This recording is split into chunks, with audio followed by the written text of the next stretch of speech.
Welcome back to IELTS FACE-OFF Not My name is Chương, and this is IELTS Expert. In this section, we're going to ask an authority on the IELTS test to come on the show and talk to us about the ins and outs of the test and hopefully help you get the band score that you're after. So let's get to know the in-house IELTS advisor for this season, Mr. Michael Alpaugh.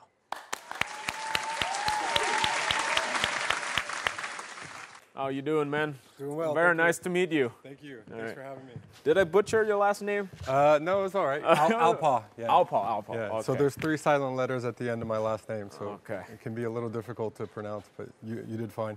Okay. Woo! So, how are you doing? Yeah, doing really well. Okay. It's pretty hot up here in Hanoi right now, but it's great to be here. Yeah. Yeah. Thank you for coming on the show. We're honored. And so before we ask you for any IELTS tips, we just want to get to know you a little bit.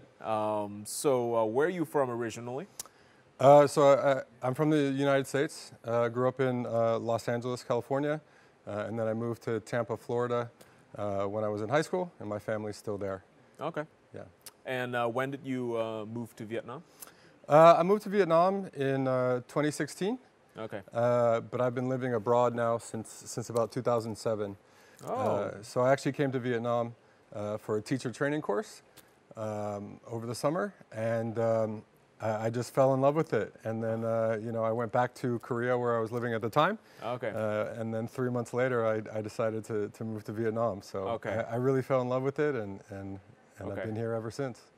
Speaking of students, you can't see them right now, but there are a bunch, behind the screen, just waiting to hear your pearls, your IELTS pearls. Yeah, I've heard. Yeah. So let's drop some knowledge. But first, we're going to take a look at the screen to see the question of the day. So first of all, we're going to have a little trivia for the audience as well as the viewers, and afterwards we're going to talk a little bit about the answer to the question and what we can learn from it. Okay, so without further ado, let's see the question. Can I write as many words as I want for all answers? I think this is the reading and listening test. Interesting. Okay. So for gap fill questions, okay, can I write as many words as I want? Yes or no? Right, so this is something really fundamental to IELTS preparation. I'm sure everyone who has done the test can answer this question pretty easily.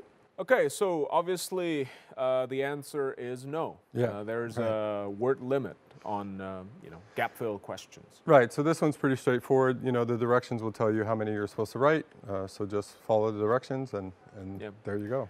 Often I find the kind of the word limit can be a pretty good barometer to scan for like the correct word or phrase. Yeah, like if you find that exact number of words, it's very likely to be the answer. Right, so you can kind of use that as a way to maybe help you out. Yeah, sure. Yeah. But okay. No, you don't want to write a paragraph for the answer. Yeah. What I think is, and for gap fill questions, obviously, it has to make sense grammatically. I also think that's a pretty good indicator of whether your answer is correct or not. Yeah, and also another question that I'm sure you get too, spelling is important, obviously, right? So the word has to be spelled correctly.